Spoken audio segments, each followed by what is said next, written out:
this music mean to you? This is a question that every person will answer a little differently. Everyone has a different perspective on music and different stories of how it's impacted them personally. I believe that music has this unique power to elicit countless different emotions from its listeners, and that each artist has the power to touch the hearts of those who can resonate with the message they're conveying, whether it be through the artist's lyrics or purely the sounds that they create. Sam Ray is a 31-year-old musician who's best known for projects such as Teen Suicide, Ricky Eat Acid, Julia Brown, and many others. He's explored countless sonic avenues throughout his career and impacted many individual listeners as well as the modern indie music landscape as a whole. In this video, I'll be detailing a history of Sam's career to this point, how his music has impacted others, and how it's affected me personally.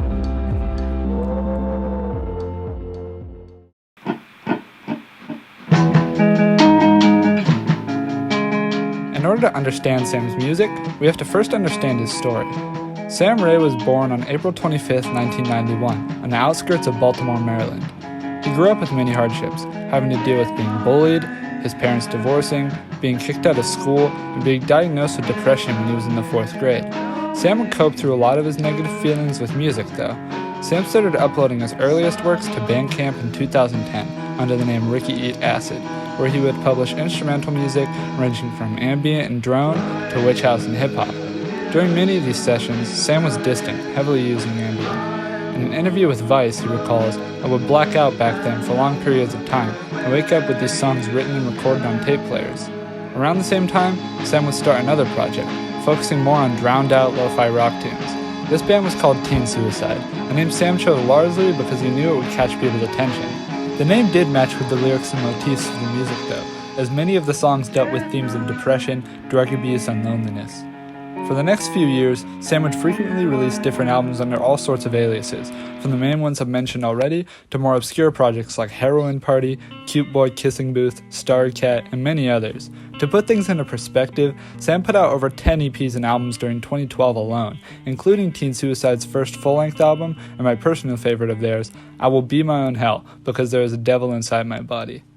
This album, despite only being 24 minutes long, delivers some of the most emotional performances in Sam's career and serves as a great place to start listening to Teen Suicide's catalog. The song, The Same Thing's Happening to Me All the Time, Even in My Dreams, is a perfect example of Sam's vulnerable and confessional style of songwriting. The vocals on the song don't follow a rhyme scheme or strict melody. It feels almost as if Sam is just reading out a diary entry, venting out his insecurities and worries as a form of poetry. The vulnerable nature of the lyrics paints a picture of Sam's raw emotions to our listeners. But I wish that I'd never met a lot of the people that I've met. Not because I don't like them, but because I only let them down. When you disappoint everyone all the time, it's hard not to want to die. Constantly I feel this. In 2013, Sam decided he was growing sick of the name Teen Suicide and its implications. Order is like, so I see that the band, the name of your band here is Teen Suicide. I can't wait to change the band name. I tried to once. At like Thanksgiving and stuff, when like, cause I dropped out. I lie about it. And so like, since I dropped out, my parents are always trying to like boost me up in front of like extended family. So it's like, oh, John's like, he's going on tour with his band. They're playing New York City. Wow, how about that? And I'd be like, oh wow, that's so cool. You're not a dipshit. What's the name of your band? And then it's like, called like Teen Suicide, and it's like, good to see you doing well. So, he broke up the band, focusing then on his new band, Julia Brown. They released only 2 albums though, before discontinuing the project and returning to the Teen Suicide alias to make one last album. It's the big joyous celebration, Let's Stir the Honey Pot. After releasing the album, the band rebranded themselves as American Pleasure Club, releasing a few albums from 2018 to 2019. For the next few years though, Sam became very ill with a multitude of respiratory problems. In an interview with The Fader, Sam detailed these experiences. "I feel horrible. I cannot breathe," he remembers. "Even if I'm fine, I haven't been able to sing in years at this point. Normally it's only getting worse. Even if I'm fine, I don't know how I'm going to be able to do this anymore. So I have to get all these ideas out, all these songs in my head, all these demos. Everything has to get done now, because who knows?" This frantic and anxious process of recording eventually culminated into 2022's Honeybee Table at the Butterfly Feast, where Sam ditches the American Pleasure Club moniker and returns to releasing music as Teen Suicide. This album is Sam's most recent musical effort and shows how much he's grown as a songwriter. From the ambient All of Us Steady Dying, to the soulful I Will Always Be in Love With You, to the abrasive Violence, this album puts Sam's versatility as a musician on full display. Sam's journey as an artist is fascinating to analyze and shows how much he's resurged as a songwriter altogether, and I'm excited to see where he goes in the future.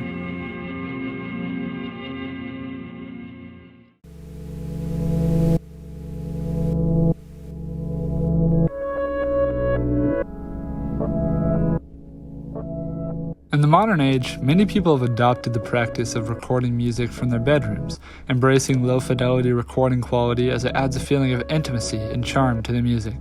Although Sam Ray was far from the first artist to record this kind of music, he pioneered the style in the internet age and inspired hundreds of young musicians to follow in his footsteps. Artists such as Coma Cinema, Alex G, and XXXTentacion have cited teen suicide as a big influence on them, with XXXTentacion even naming an album after this teen suicide project, Bad Vibes Forever. Sam's music has also been sampled by Jaden Smith,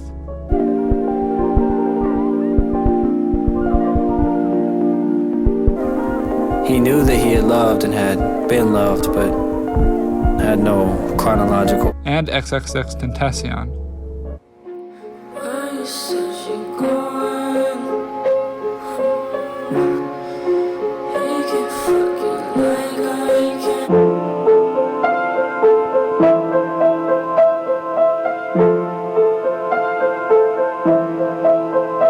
As well as many other young musicians. The influence of Sam's music is still affecting the underground indie rock scene today, with many young artists pulling inspiration from the deeply personal aspect of Sam's songwriting. Although he's only been releasing music for a little over a decade, Sam Ray can confidently be placed as one of the most influential figures in modern indie rock, and is only going to continue showing his influence as time goes on.